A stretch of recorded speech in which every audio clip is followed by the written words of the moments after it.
Hi ಎಲ್ರಿಗೂ ನಮಸ್ಕಾರ. Welcome back to my YouTube channel. ಇವತ್ತು ತರಕಾರಿ ಪಲಾವ್ ಹೋಟೆಲ್ ಸ್ಟೈಲಲ್ಲಿ ಯಾವ ರೀತಿ ಮಾಡೋದಂತ ನೋಡೋಣ ಬನ್ನಿ. ಇದನ್ನು ಮಾಡೋದಕ್ಕೆ ನಾನಿಲ್ಲಿ ಮೊದಲಿಗೆ ಒಂದು ಕುಕ್ಕರ್ ಇಟ್ಕೊಂಡಿದ್ದೀನಿ. ಕುಕ್ಕರ್ಗೆ ಸ್ವಲ್ಪ ಎಣ್ಣೆ ಹಾಕ್ಕೊಂಡಿದ್ದೀನಿ. ಇನ್ನು ಪಲಾವಿಗೆ ಬೇಕಾಗಿರೋಂಥ ಸ್ಪೈಸಸ್ಸು ನಿಮ್ಮ ಹತ್ರ ಏನಿರುತ್ತೆ ಅದನ್ನೆಲ್ಲ ಹಾಕಿ ನೀವು. ಇದ್ರ ಜೊತೆನೇ ನಾನು ಸಾಸಿವೆ ಮತ್ತು ಜೀರಿಗೆನ ಹಾಕಿದ್ದೀನಿ. ಎಣ್ಣೆ ಜೊತೆ ಬೇಕಾದರೆ ನೀವು ತುಪ್ಪನೂ ಸಹ ಹಾಕ್ಬಹುದು, ರುಚಿ ಚೆನ್ನಾಗಾಗುತ್ತೆ. ಈಗ ಹಾಕಿರೋ ಅಂಥ ಎಲ್ಲ ಸ್ಪೈಸಸ್ಸು ಸ್ವಲ್ಪ ಅದು ಹಾಕಬೇಕು. ಅಂದರೆ ಹಾಕಿದ ತಕ್ಷಣ ನಾವು ಬೇರೆದು ಹಾಕಬಾರ್ದು, ಅದನ್ನು ಒಂದು ಸ್ವಲ್ಪ ಫ್ರೈ ಆಗಬೇಕು. ಅದು ಚೆನ್ನಾಗಿ ಫ್ರೈ ಆದಮೇಲೆ ನಾವಿಲ್ಲಿ ಬೆಳ್ಳುಳ್ಳಿ ಹಾಕ್ತಾಯಿದ್ದೀನಿ, ಚಚ್ಚಿಟ್ಕೊಂಡಿರೋಂಥ ಬೆಳ್ಳುಳ್ಳಿ ಮತ್ತು ತುರಿದಿಟ್ಕೊಂಡಿರೋಂಥ ಶುಂಠಿ ಹಾಕ್ತಾಯಿದ್ದೀನಿ. ನಾನು ಶುಂಠಿನ ಇಲ್ಲಿ ತುರಿದು ಹಾಕ್ತಾಯಿದ್ದೀನಿ, ಅದು ಚಚ್ಚಿ ಹಾಕಲ್ಲ. ಏಕೆಂತಂದರೆ ಸ್ವಲ್ಪ ಅದು ಬಲ್ತಿದ್ರೆ ಅದು ಬಾಯಿಗೆ ಸಿಗುತ್ತೆ, ಹಾಗಾಗಿ ತುರಿದ್ಬಿಟ್ರೆ ಅದೆಲ್ಲ ಹೋಗುತ್ತೆ ಬಲ್ತಿರೋದು. ಅದನ್ನು ಹಾಕ್ಬಿಟ್ಟು ಶುಂಠಿ ಮತ್ತು ಬೆಳ್ಳುಳ್ಳಿ ಬೇಕಾದ್ರೆ ನೀವು ಚಿಕ್ಕದಾಗಿ ಕಟ್ ಮಾಡಿ ಸಹ ಹಾಕಬಹುದು. ಹಾಕಿದ ಮೇಲೆ ಸ್ವಲ್ಪ ಹೊತ್ತು ಚೆನ್ನಾಗಿ ಫ್ರೈ ಮಾಡ್ಕೊಬೇಕು. ಏಕೆ ಅಂತಂದರೆ ಬೆಳ್ಳುಳ್ಳಿ ಸಹ ಸ್ವಲ್ಪ ಆಗಬೇಕು, ಶುಂಠಿನೂ ಹಸಿ ವಾಸನೆ ಹೋಗಬೇಕಲ್ಲ. ಸ್ವಲ್ಪ ಕೆಲವರು ಶುಂಠಿ ವಾಸನೆ ಇದ್ದರೆ ತಿನ್ನಲ್ಲ, ಹಾಗಾಗಿ ಅದೆಲ್ಲ ಆದಮೇಲೆ ನಾನಿಲ್ಲಿ ಒಂದು ಈರುಳ್ಳಿ ಹಾಕಿದ್ದೀನಿ, ಚಿಕ್ಕದಾಗಿ ಕಟ್ ಮಾಡ್ಕೊಂಡಿರೋಂಥ ಈರುಳ್ಳಿ ಮತ್ತು ಕರಿಬೇವು ಹಾಕಿದ್ದೀನಿ. ಈರುಳ್ಳಿ ಸ್ವಲ್ಪ ಆದಮೇಲೆ ನಾನಿಲ್ಲಿ ಒಂದು ಟೊಮೊಟೊ ಹಾಕ್ತಾಯಿದ್ದೀನಿ. ಟೊಮೊಟೊನೂ ಹಾಕ್ಬಿಟ್ಟು ಟೊಮೊಟೊ ಎಲ್ಲ ಸ್ವಲ್ಪ ಮೆತ್ತಗೆ ಚೆನ್ನಾಗಿ ಬೇಯಿಸ್ಕೊಬೇಕು. ಈ ಪಲಾವಲ್ಲಿ ತರಕಾರಿ ಒಗ್ಗರಣೆಯಲ್ಲಿ ಎಷ್ಟು ಚೆನ್ನಾಗಿ ಬೇಯುತ್ತೆ ಅಷ್ಟು ಚೆನ್ನಾಗಿರುತ್ತೆ ಪಲಾವು. ನೋಡಿ, ಈ ರೀತಿ ಸ್ವಲ್ಪ ಎಣ್ಣೆ ಎಲ್ಲ ಬಿಟ್ಕೊಂಡಿದೆ. ಇವಾಗ ನಿಮಗೆ ಯಾವ್ದು ಬೇಕಾದ ತರಕಾರಿ, ನಾನಿಲ್ಲಿ ಹಸಿ ಬಟಾಣಿ ಇಲ್ಲ, ಹಾಗಾಗಿ ಹಸಿ ಅವರೆಕಾಳಿತ್ತು, ಅವರೆಕಾಳು ಹಾಕಿದ್ದೀನಿ ನಾನಿಲ್ಲಿ. ಏನಾದರೂ ನೆನೆಸಿ ಹಾಕೋದಕ್ಕೂ ಹಸಿದು ಹಾಕೋದಕ್ಕೂ ತುಂಬ ವ್ಯತ್ಯಾಸ ಇರುತ್ತೆ. ಹಾಗಾಗಿ ನಾನು ಪಲಾವ್ಗೆ ಹಸಿ ಕಾಳು ಜಾಸ್ತಿ ಹಾಕ್ತೀನಿ, ಬಟಾಣಿ ಇಲ್ಲ ಅಂತಂದ್ರೂ ಅವರೆಕಾಳು ಹಾಕಿದ್ದೀನಿ. ನಾನಿಲ್ಲಿ ಬೀನ್ಸು, ಕ್ಯಾರೆಟು, ಗೆಡ್ಡೆಕೋಸು, ಆಮೇಲೆ ಆಲೂಗಡ್ಡೆ ಹಾಕಿದ್ದೀನಿ ಮತ್ತು ಒಂದು ಅರ್ಧ ಕ್ಯಾಪ್ಸಿಕಮ್ ಹಾಕಿದ್ದೀನಿ. ಕ್ಯಾಪ್ಸಿಕಮ್ ಹಾಕಿದ್ರೂ ತುಂಬ ಚೆನ್ನಾಗಿರುತ್ತೆ. ಈ ರೀತಿ ಚೆನ್ನಾಗಿ ಮಿಕ್ಸ್ ಮಾಡ್ಕೊಬೇಕು. ಒಗ್ಗರಣೆಲೇ ತರಕಾರಿ ಚೆನ್ನಾಗಿ ಬೇಯಬೇಕು.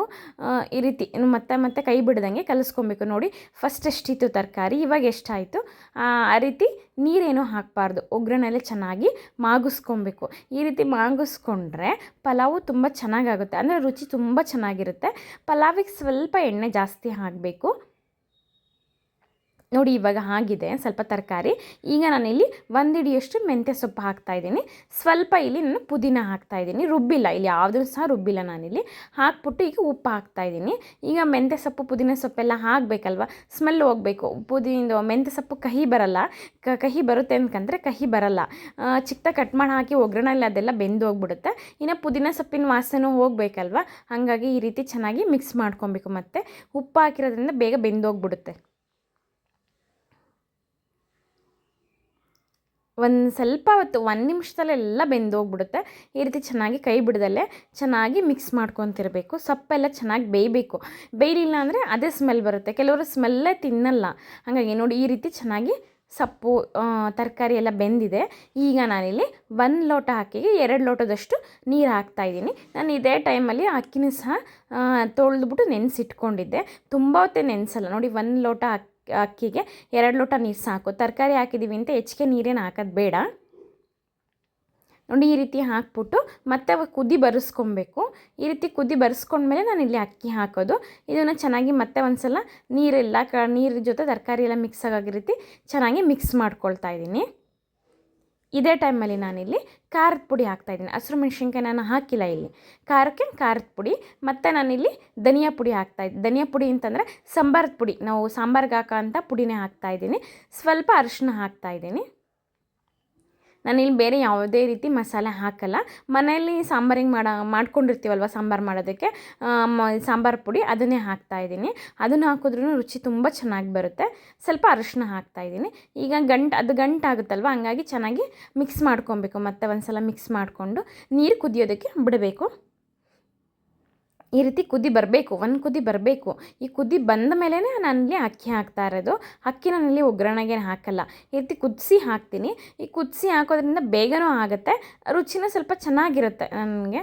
ಹಾಗಾಗಿ ನೋಡಿ, ಅಕ್ಕಿ ತೊಳೆದಿಟ್ಕೊಂಡಿದ್ನಲ್ವ, ಈಗ ಅಕ್ಕಿ ಹಾಕ್ತಾಯಿದ್ದೀನಿ. ಈಗ ಚೆನ್ನಾಗಿ ಮಿಕ್ಸ್ ಮಾಡ್ಕೊಳ್ತಾ ಇದ್ದೀನಿ.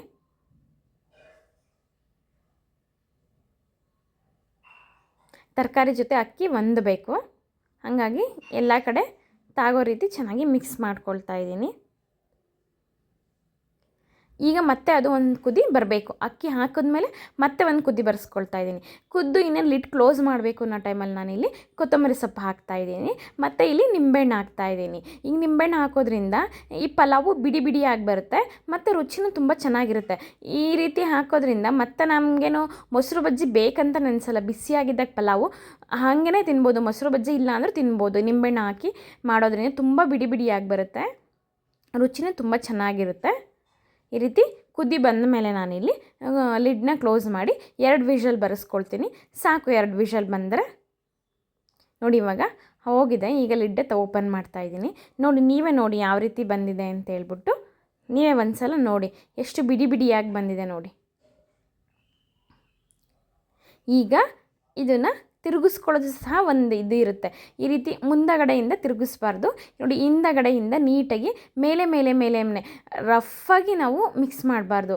ಈ ರೀತಿ ಮೇಲೆ ಚೆನ್ನಾಗಿ ಮೇಲೇ ಎಲ್ಲ ಕಡೆ ಅದು ತರಕಾರಿ ಮತ್ತು ಅನ್ನ ಒಂದೊಂದಕ್ಕೆ ಥರ ಚೆನ್ನಾಗಿ ಮಿಕ್ಸ್ ಮಾಡ್ಕೊಬೇಕು. ಆ ರೀತಿ ಮಿಕ್ಸ್ ಮಾಡಿಕೊಂಡಾಗ ಮಿಕ್ಸ್ ಮಾಡಿಕೊಂಡಾಗ ಅದೇನಾಗುತ್ತೆ, ಅದು ಮುದ್ದೆ ಥರ ಆಗಲ್ಲ, ಬಿಡಿ ಬಿಡಿಯಾಗೇ ಇರುತ್ತೆ ಪಲಾವು. ಇದು ಮಿಕ್ಸ್ ಮಾಡ್ಕೊಳ್ಳೋದು ಒಂದು ಕಲೆ. ಯಾವುದೇ ಅಡುಗೆ ಆಗಲಿ ನಾವು ಇಷ್ಟಪಟ್ಟು ಎಲ್ಲರೂ ಇಷ್ಟಪಟ್ಟೇ ಮಾಡ್ತೀವಿ. ಅದಕ್ಕೆ ಸ್ವಲ್ಪ ಎಕ್ಸ್ಟ್ರಾ ಕೇರ್ ತಗೊಂಡು ಮಾಡಿದಾಗ ಹೋಟೆಲ್ ಥರನೂ ಬರುತ್ತೆ, ಎಲ್ಲ ಥರನೂ ಬರುತ್ತೆ. ಹೋಟೆಲ್ಗಿನ್ನ ನಾವೇ ಇನ್ನೂ ರುಚಿಯಾಗೂ ಮಾಡ್ತೀವಿ. ಯಾವುದೇ ರೀತಿ ಮಸಾಲೆನೂ ಹಾಕ್ದಲೆ ಮನೇಲಿ ತುಂಬ ಅದ್ಭುತವಾಗಿ ಹೋಟೆಲ್ಗಿನ್ನ ಚೆನ್ನಾಗಿ ನಾವು ಮಾಡ್ಕೊಬಹುದು.